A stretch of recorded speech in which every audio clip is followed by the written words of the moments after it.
TVT au cœur de l'information.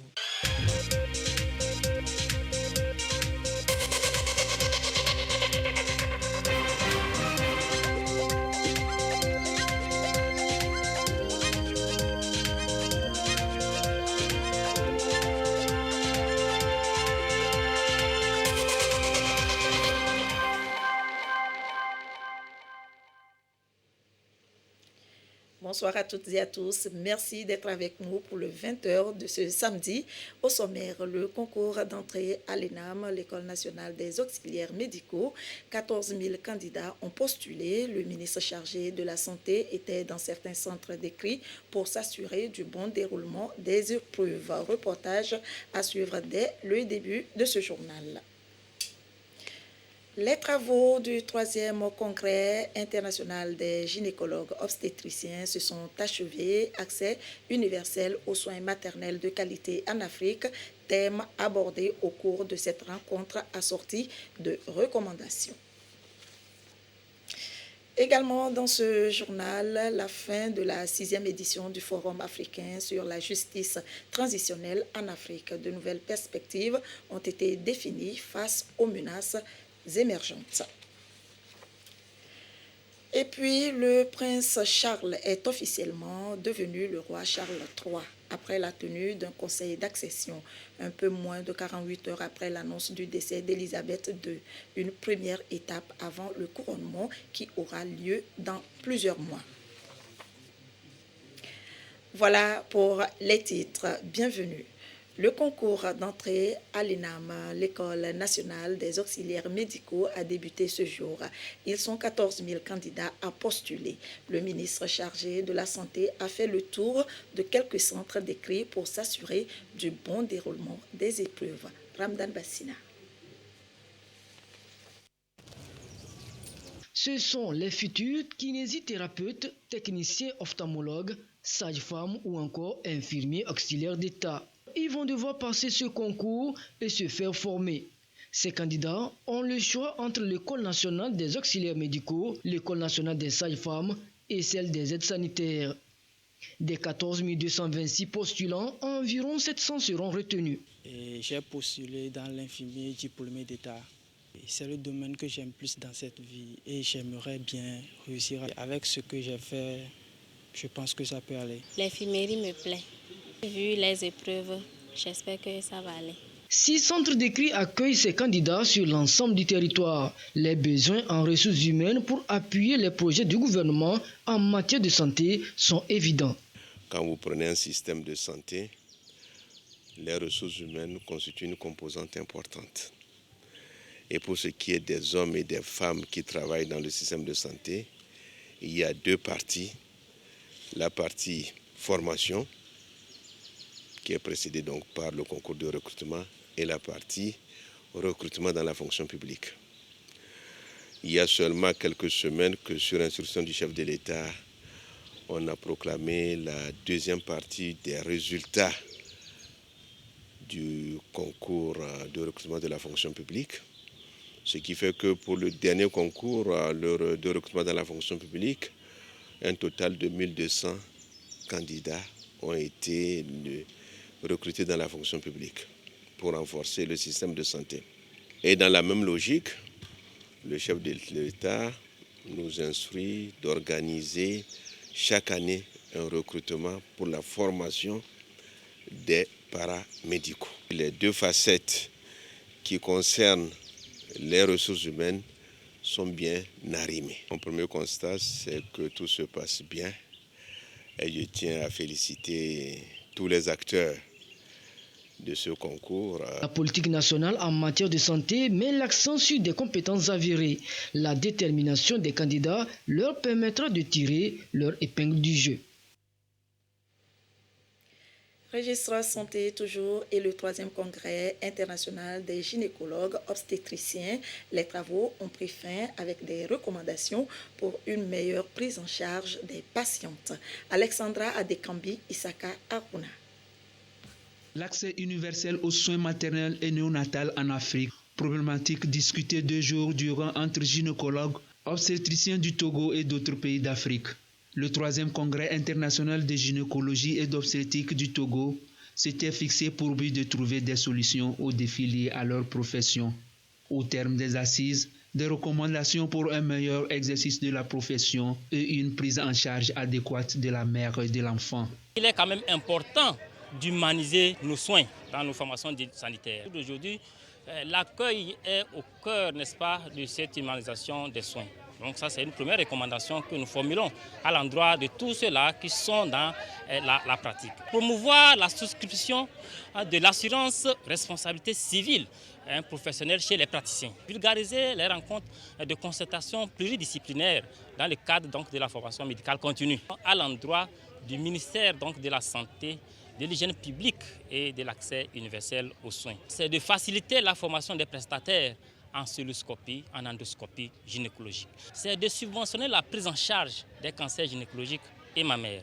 Donc de rendre disponible la vaccination contre le cancer du col au niveau donc, du pays, et d'équiper les écoles de formation en modèle anatomique et en simulateur pour permettre à ces apprenants donc, d'acquérir des compétences avant donc, d'aller sur l'humain. Et pour terminer, de renforcer les infrastructures et le plateau technique pour la prise en charge des urgences obstétricales. Ça a été vraiment une réussite. Les 300 participants de ce 3e congrès se séparent sur une note de satisfaction.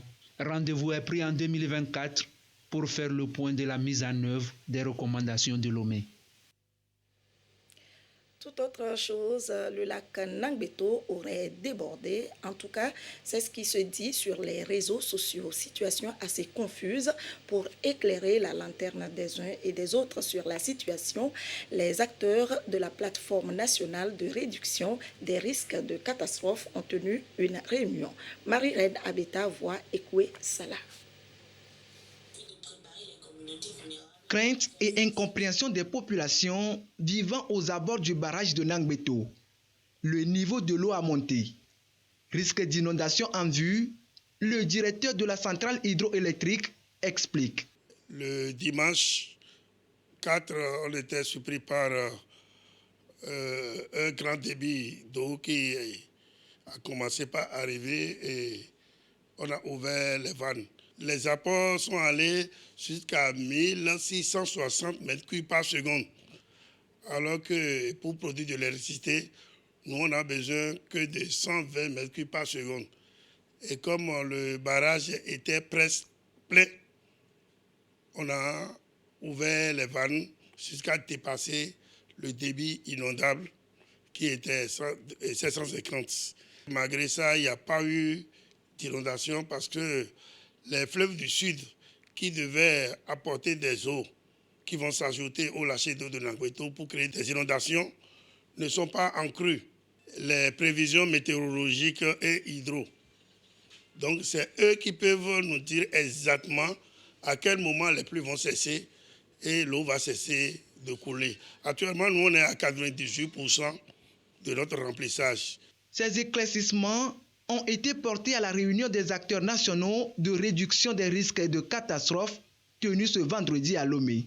L'Agence nationale de protection civile en première ligne de gestion des intempéries et des risques de catastrophes a son mécanisme bien huilé. Nous avions fait cette réunion de la plateforme de réduction des risques de catastrophes dans un premier temps, faire le point de la mise en œuvre du plan de préparation des réponses que nous avons initié en avril passé, mettre au parfum de tous les acteurs le niveau de préparation pour la demi-saison qui s'annonce.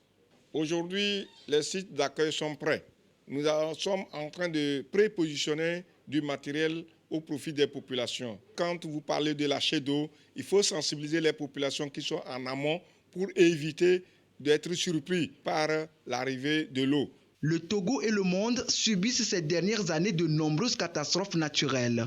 Pour la plateforme nationale de réduction des risques, il est question de renforcer plus encore le dispositif d'alerte précoce pour minimiser les dégâts.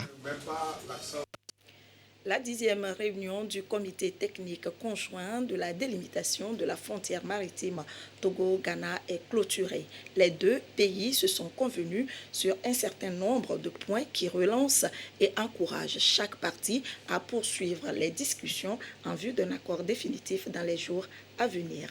Christine Pétcheki-Aloudé. À l'issue des travaux de la 10e réunion de la Commission technique conjointe de délimitation de la frontière maritime Togo-Ghana, une nouvelle ligne frontière est proposée par la partie ghanéenne. Le Togo veut d'abord analyser les implications de cette ligne avant de se prononcer. L'essentiel des points retenus est inscrit dans le communiqué final signé par les deux parties. L'objectif principal de cette nouvelle ligne tient compte de la nécessité avérée des deux parties de permettre au Togo d'avoir un accès à la haute mer tel que convenu par les autorités politiques. Les deux parties ont convenu de se référer aux autorités politiques pour la suite des discussions. Les parties ont convenu de maintenir le sous-comité technique conjoint après la signature de l'accord de délimitation maritime pour le suivi et la mise en œuvre des décisions de l'accord. Il a été également convenu l'institutionnalisation d'une patrouille conjointe. Les liens entre les deux États vont continuer à se renforcer davantage. Les deux pays, selon la partie ghanéenne, sont sur le point de rentrer dans l'histoire en ce qui concerne la sûreté maritime. Aujourd'hui, nous voyons clairement que nous sommes presque arrivés au bout du tunnel. Nous espérons que très prochainement, nous aurons un compromis à la satisfaction de nos deux pays. Ces travaux redonnent l'espoir aux négociations. Le ministre de l'économie maritime félicite les parties prenantes pour leur contribution constructive. Je note avec satisfaction que cette réunion a permis d'avancer sur tous les points inscrits à l'ordre du jour de votre agenda et qu'elle a enregistré l'introduction de nouvelles pistes de réflexion. Je suis convaincu que ces nouvelles pistes de réflexion qui relancent les négociations qui semblaient s'enliser seront examinées par les deux parties avec toute l'attention requise. Une autre rencontre se tiendra en octobre prochain au Ghana dans la perspective d'un accord. Nous l'annoncions en titre, l'édition 6 du Forum africain sur la justice transitionnelle en Afrique est arrivée à son point de chute. 3 jours d'échanges sur l'état de cette justice en Afrique. Les participants à la fin se sont donné de nouvelles pistes pour que la justice transitionnelle puisse aider à raffermir la résilience des populations face aux menaces émergentes. Christine Pechekiaboudé. Le 6e Forum africain sur la justice transitionnelle a offert l'espace aux participants d'interroger les pratiques de cette justice, ceci en lien avec les défis du développement durable. Les crises économiques, environnementales, sociales et les injustices sont pointées du doigt. Elles sont identifiées comme facteurs déclencheurs ou aggravant les conflits en Afrique. Il faut que les pays en s'engageant sur les voies de la justice transitionnelle mettent en place les instruments nécessaires, les instruments adéquats qui soient des plus efficaces. La deuxième recommandation, en mettant en place les instruments pour la justice transitionnelle, que ces pays puissent mettre les moyens à disposition.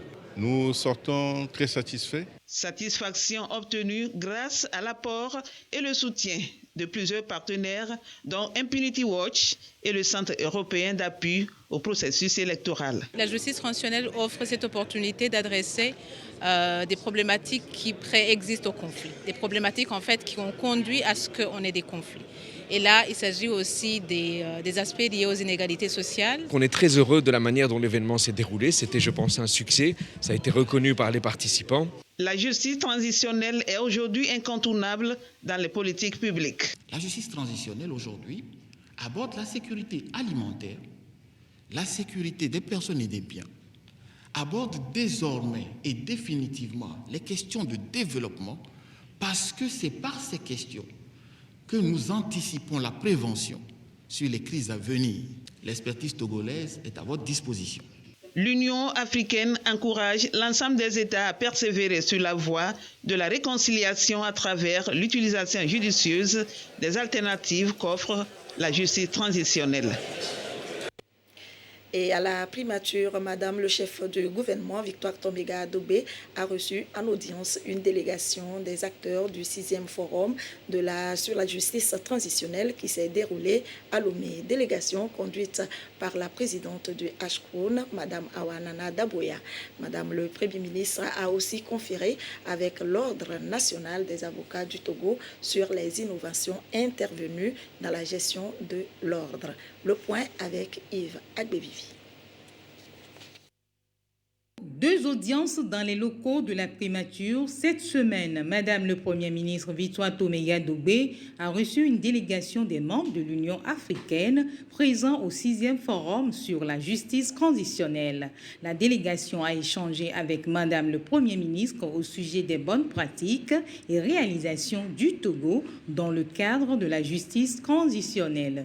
Madame le Premier ministre nous a fait l'honneur de nous recevoir pour échanger avec nous sur le 6e forum que nous organisons sur la justice transitionnelle.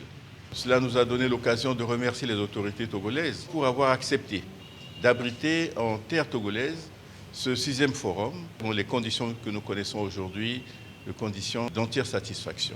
La question de la sécurité face au terrorisme, face à l'extrémisme violent, face à toutes les difficultés, n'est-ce pas, auxquelles nos pays sont confrontés aujourd'hui, qui mettent à mal les efforts, non seulement des dirigeants, pour offrir à leur population les fondamentaux de la vie, mais également empêchent ces populations-là à pouvoir se réaliser, s'exprimer à travers leurs activités au quotidien pour leur permettre d'assurer leur survie.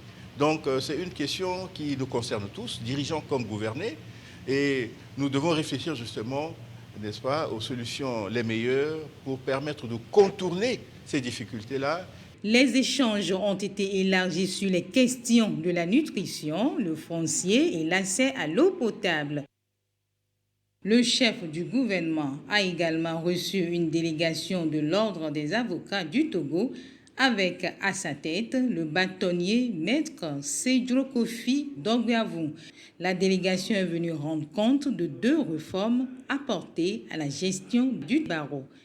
Notre entretien a porté essentiellement sur l'ouverture du centre de formation professionnelle des avocats qui va être effective à la date du 17 octobre prochain. Nous avons également parlé de la mise en place d'une caisse autonome de règlement pécuniaire des avocats, et cette fois-ci en régime intégral pour enregistrer, puisque je suis en fin de mandat, j'ai présenté le dauphin en la personne de maître Claude Adama. Madame le Premier ministre a félicité le barreau pour ses innovations, surtout l'ouverture de l'école de formation des avocats. À noter que le personnel de Nyoto, la nouvelle industrie des oléagineux du Togo, est en fin de formation. Ils se sont appropriés les techniques de management des équipes et la gestion du temps pour de belles performances. Gisèle Kozona voit Ekwe Salah. Augmenter la capacité de production et optimiser le personnel. C'est l'objectif visé par la société Nyoto à travers la formation d'une quarantaine d'agents de la chaîne de production. Les stagiaires sont édifiés 10 jours durant sur le management des équipes et la gestion du temps. La gestion du temps, c'est une nécessité pour tout homme. La formation a été au top. C'est une fierté pour nous, le personnel de Nyoto. Surtout dans l'exécution des tâches que les dirigeants nous accordent, que nos supérieurs nous donnent. Donc il faut vraiment jouer sur le timing pour augmenter la productivité. Face à la demande de plus en plus forte, la société se veut plus innovante et plus professionnelle. Des stratégies sont définies pour ce faire. Elles prennent en compte aussi bien le personnel que les clients.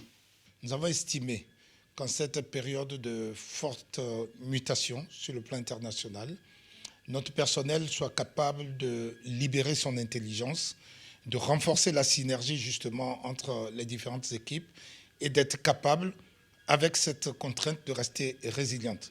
Il s'agit d'apporter sa contribution permanente à la quête de la sécurité alimentaire. Et pour que cela puisse se faire, nous sommes obligés de rester toujours en termes d'efficacité à des positions optimales. Et Nyoto entend bien maintenir justement sa position de leadership en la matière. La formation assurée par le cabinet Bazar Solutions Sarl a reçu l'appui de FNAFPP.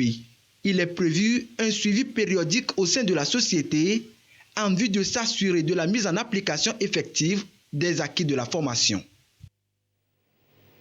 À retenir également de cette édition la journée de sécurité et santé au travail célébrée par les agents de l'Office togolais des recettes OTR. Plusieurs activités ont été organisées pour permettre au personnel de déstresser. Carmen Madji à Kakpou. L'OTR veut atteindre ses objectifs en assurant le bien-être de ses agents. Toute une journée est donc dédiée à la sécurité et à la santé au travail. Une belle occasion pour les agents de l'Office de célébrer l'ensemble des dispositifs mis en place par le comité de direction pour les protéger des risques sociaux. Certains de ces dispositifs sont par exemple la mise en place de l'assurance maladie pour tous, l'immatriculation de tous les employés à la Caisse nationale de sécurité sociale, l'organisation des ateliers en matière de secourisme, certaines organisations pour pouvoir recréer le personnel, en l'occurrence l'association de football. La journée sécurité et santé au travail est à sa première édition. Elle est dénommée Journée No Stress et ensemble avec le commissaire général et les partenaires, les agents en ligne et en présentiel ont revisité tous les dispositifs mis en place par l'OTR pour réduire les arrêts de travail et renforcer l'esprit d'équipe. Pour une institution comme l'OTR, le plus important, c'est le capital humain. Et nous en sommes conscients. Et nous démenons tout le temps et que nous mettons tous en œuvre suite aux pertinences et hautes orientations de nos plus hautes autorités à ce que l'homme soit au cœur de ces réformes en termes de son bien-être, en termes de son épanouissement, en termes de son évolution dans la carrière, mais en termes de son investissement à la réussite de cette réforme.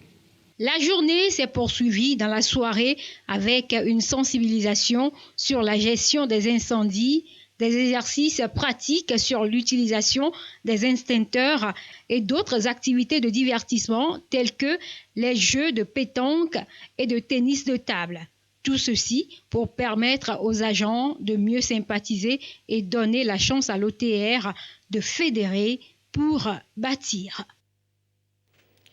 Focus à présent sur l'actualité internationale. La conférence des Nations Unies sur le climat se tient actuellement en Égypte, au Caire. Les dirigeants africains demandent des fonds pour le climat. Les 24 pays d'Afrique ont appelé les pays développés à tenir leurs engagements financiers pour aider le continent à lutter contre le changement climatique.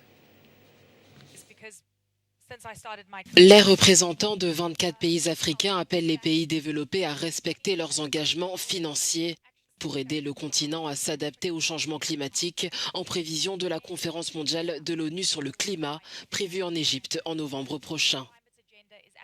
Dans un communiqué publié vendredi, les dirigeants africains ont rappelé l'impact disproportionné du changement climatique sur le continent. Compte tenu de sa faible empreinte carbone, l'Afrique contribue à moins de 4% des émissions de gaz à effet de serre. Lors de la rencontre de 3 jours accueillie par l'Égypte, l'émissaire américain pour le climat John Kerry a déclaré qu'il espérait que la COP27 puisse libérer l'énergie dont nous avons besoin pour changer le monde, affirmait-il. Les dirigeants africains ont, eux, appelé depuis le Caire à réduire le coût de l'emprunt vert, citant le rôle déterminant des organisations financières internationales et des banques multilatérales de développement dans ce domaine. Pour l'Égypte, ce forum aura permis de préparer le terrain pour le jour de la finance qui aura lieu durant la conférence sur le climat. Après la mort d'Élisabeth II, le prince Charles est officiellement devenu le roi Charles III. à l'issue d'un conseil d'accession. Une première étape avant le couronnement qui aura lieu dans plusieurs mois. Pour la première fois de l'histoire, ce conseil a été télévisé. La reine est morte, vive le roi. Charles III a été officiellement proclamé roi d'Angleterre ce samedi lors d'une réunion du conseil d'accession à Londres 2 jours après le décès de sa mère Elisabeth II. Comme le veut la tradition, une fanfare a joué après la proclamation de l'officier supérieur des armes du College of Arms depuis le balcon de Friary Court au palais St. James. Des coups de canon ont également été tirés en l'honneur du nouveau souverain dans tout le Royaume-Uni. Après la proclamation officielle, le roi Charles III s'est exprimé, rendant une nouvelle fois hommage à sa mère. Je suis profondément conscient de ce grand héritage, des devoirs et des lourdes responsabilités de la souveraineté qui me sont maintenant transmis. En assumant ces responsabilités, je m'efforcerai de suivre l'exemple édifiant qui m'a été donné, de faire respecter le gouvernement constitutionnel et de rechercher la paix, l'harmonie et la prospérité des peuples de ces îles et des royaumes et territoires du Commonwealth dans le monde entier. La cérémonie a eu lieu dans la matinée au palais St. James en présence de la nouvelle reine consort Camilla, du nouvel héritier du trône William, de la première ministre Liz Truss et de plusieurs de ses prédécesseurs. Le couronnement du roi Charles III ne devrait pas avoir lieu avant plusieurs mois. Revenons au Togo pour la prestation de serment des nouveaux volontaires du corps de la paix. Ils sont 17 à s'engager à œuvrer pour le développement communautaire à la base. Antoinette Omao, Vauvor. Miawado, Asile Asime, Ple Agble Delao, Tokitao, Chichao, Ple Sukuvio, Elabena, Lododo Ade Blogbe, Dekao Ome, Nusele. Ces 17 volontaires du corps de la paix s'engagent ainsi à œuvrer pour le développement aux côtés des populations à la base. Durant 2 ans, ils vont travailler pour aider à trouver des solutions durables aux défis de l'éducation, de la santé, de l'agriculture et du développement économique. Nous avons suivi une formation avec beaucoup de rigueur dans nos sujets de l'agriculture, de santé communautaire et l'éducation de l'anglais. Nous sommes tellement fiers d'être les volontaires du corps de la paix. Nous allons rendre fiers nos communautés. Depuis 60 ans, 3000 volontaires du corps de la paix sont déployés au Togo, ce qui renforce davantage le brassage culturel entre le Togo et les États-Unis d'Amérique. Le présent déploiement concerne la région des plateaux et la maritime. Les volontaires, bien sûr, il y a un impact sur l'éducation, sur l'agriculture, surtout l'agriculture soutenable et la sécurité alimentaire. Il y a aussi un impact sur la prestation de services de santé. Donc ça, c'est les impacts qu'on voit plus facilement. Il y a aussi d'impact sur les personnes avec lesquelles ils interviennent. Corps de la paix, c'est aussi un engagement pour la paix. Une préoccupation dont la pertinence n'est que plus réaffirmée encore avec le temps. La mission du corps de la paix au Togo est la même que sa mission à travers le monde et tout au long de son histoire.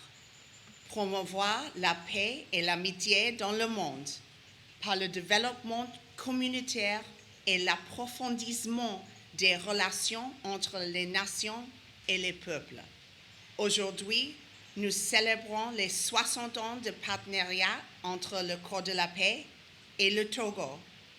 Et nous célébrons les 3000 volontaires et les innombrables hommes et femmes togolais qui ont travaillé côte à côte pendant des années. Et un toast pour célébrer les 60 années du Peace Corps au Togo et lui souhaiter de meilleurs beaux jours encore. Le salon Férine se tiendra en début du mois de novembre. Déjà, les innovations de cette 4e édition ont été révélées lors d'une conférence de presse. Sont attendus start-up, porteurs de projets, étudiants et investisseurs. Marie-Ange Bida. De 2 jours, le salon Férine passe à 5. Une nouveauté de cette 4e édition prévue du 1er au 5 novembre prochain. C'est l'une des informations données à cette conférence de presse. Elle sert de lancement aux activités de l'édition 2022. À cela s'ajoute un nouveau concept dénommé Férine Village. Ce cadre permettra alors à l'association et à ses partenaires de mettre en œuvre un certain nombre d'activités au bénéfice des participants. Il s'agit essentiellement des journées de l'entrepreneur et des journées de l'emploi. Alors la journée de l'entrepreneur va être consacrée à la promotion de l'entrepreneuriat, à des formations, à des coachings sur des concepts clés pour créer des champions au niveau du pays et au niveau du continent. Alors la journée de l'emploi, quant à elle, va permettre de mettre en rapport un certain nombre d'entreprises, d'institutions, avec des jeunes demandeurs d'emploi, des primo-demandeurs d'emploi par exemple, pourquoi pas les permettre de décrocher donc des stages ou des premiers emplois. Il sera également question lors de ces Férine Village de partage de passion, de partage de parcours de vie. C'est donc plus d'opportunités en perspective. Start-up, porteurs de projets, étudiants, investisseurs sont attendus à ce grand rendez-vous de l'emploi. Il y aura un peu de tout. Panel sur les enjeux du moment, exposition, partage d'expériences. Le tout couronné par le concours Tifertile qui va récompenser les 2 meilleurs projets par une cagnotte de 5 millions de francs CFA à se partager et un accompagnement technique. C'est ainsi que se termine ce journal. Merci de votre attention. Dans un instant, la météo, à suivre le concert party Gbadamassi et sa troupe théâtrale. Juste après, tout est calé. Kevin et ses invités. L'édition de 22h30 sera présentée par Abidé Yassimbi. Merci de votre fidélité. Très belle soirée et bon week-end à toutes et à tous.